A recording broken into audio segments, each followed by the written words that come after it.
Γεια σε όλους! Πόσοι από εσάς κατά τη διάρκεια της πανδημίας αποκτήσατε προβλήματα πόνου στη μέση και πόσοι από εσάς ενεργοποιήσατε παλιότερους πόνους στη μέση και πάλι κατά τη διάρκεια της ίδιας περίοδου? Η αλήθεια είναι ότι οι περισσότεροι από εμάς, λόγω της κατάστασης, οδηγηθήκαμε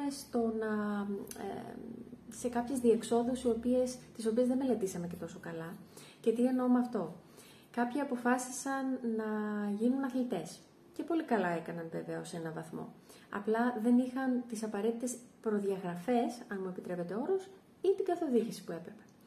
Άλλοι πάλι βρήκαν ευκαιρία να ξεκουραστούν, οπότε διαφοροποίησαν τελείως τον τρόπο ζωής τους, άραξαν στον καναπέ τους και χάζεψαν ώρες ολόκληρες μπροστά σε υπολογιστές, κινητά, τηλεοράσεις κτλ.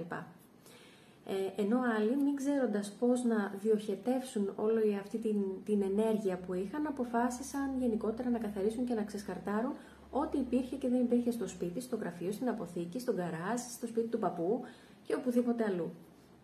Υπήρχαν βέβαια και εκείνοι που δεν σταμάτησαν να εργάζονται και οι οποίοι μάλλον παρέλαβαν ένα αρκετά μεγαλύτερο φορτίο σε σχέση με τις συνηθισμένες καταστάσεις, όπως συνέβη για παράδειγμα στους υπαλλήλους των σούπερ μάρκετ. Πέρα λοιπόν από τα κρούσματα του κορονοϊού, βρεθήκαμε αντιμέτωποι ως επιστήμονες και με δευτερεύουσες παρενέργειες, όπως είναι η οξεοσφιαλγία ή η υποτροπή του πόνου στη μέση. Και έτσι αντί οι άνθρωποι τελικά να υποφεληθούν από την καραντίνα σε ό,τι έχει να κάνει με την ξεκούραση εννοώντας, άρχισαν να υποφέρουν περισσότερο από μυοσκελετικά προβλήματα και όχι μόνο βέβαια. Και αυτή η κατάσταση αποτελεί μια απόδειξη ότι δυστυχώς δεν μας έχει μάθει κανείς πώς να προστατεύουμε τον εαυτό μας και τη μέση μας στην προκειμένη περίπτωση από τους παράγοντες εκείνους που προκαλούν πόνο.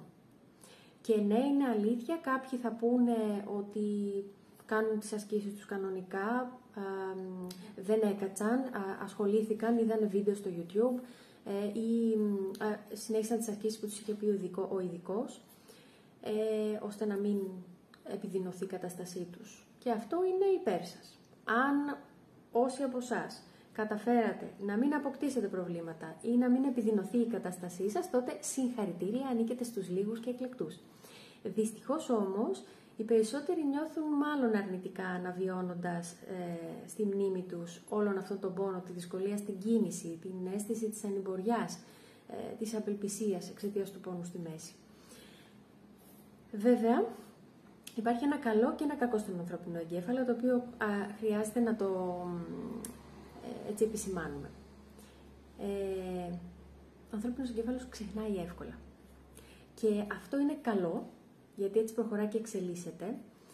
Είναι όμως και κακό γιατί δεν μαθαίνει να προλαμβάνει. Έτσι καταλήγει στον επόμενο τραυματισμό ή σε μια επόμενη υποτροπή και πάλι περνάει και ξεχνάει μέχρι να έρθει η επόμενη φορά που πάλι θα πονέσει και θα αναθεματίσει, αλλά και πάλι θα ξεχάσει και θα προχωρήσει μέχρι την επόμενη φορά και αυτός ο φαύλος κύκλος συνεχίζεται. Μην απογοητεύεστε, δεν τρέχει τίποτα μαζί σας. Αυτό είναι κάτι φυσιολογικό, δεν είστε προβληματικοί, έτσι λειτουργεί ο εγκέφαλος. Πρόκειται για μια γενετικά προκαθορισμένη λειτουργία του εγκεφάλου που σχετίζεται με την επιβίωση.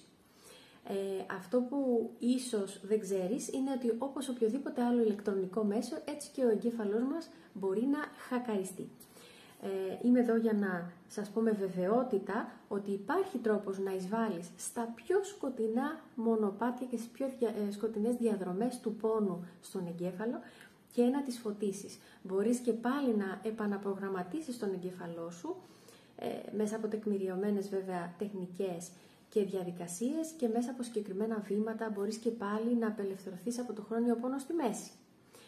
Εύκολα, γρήγορα, αποτελεσματικά και μόνιμα, που είναι το πιο σημαντικό. Και μπορείς να εκπαιδευτείς επίσης στο να αντιλαμβάνεσαι μια επικείμενη υποτροπή, που επίσης είναι πολύ βασικό, να προλαμβάνεις δηλαδή μια υποτροπή και να την σταματάς στη ρίζα της πριν καν ακόμη μπει στο σώμα, πριν καν ακόμη, εκδηλωθεί στο σώμα. Αν θέλεις λοιπόν να μάθεις αυτά τα βήματα και τον τρόπο ώστε να απελευθερωθείς από όλον αυτό το πανικό, όλη αυτή την απόγνωση της επερχόμενης υποτροπής, Μπορείς να κάνεις κλικ στο σύνδεσμο, να συμπληρώσεις το ερωτηματολόγιο και να κλείσεις μια δωρεάν διαδικτυακή προσωπική συνάντηση μαζί μου. Πραγματικά θα χαρώ πολύ να δουλέψουμε και να σε καθοδηγήσω στο δικό σου μονοπάτι προς την ίαση. Ανυπομονώ. Κάνε κλικ στο σύνδεσμο. Καλή συνέχεια.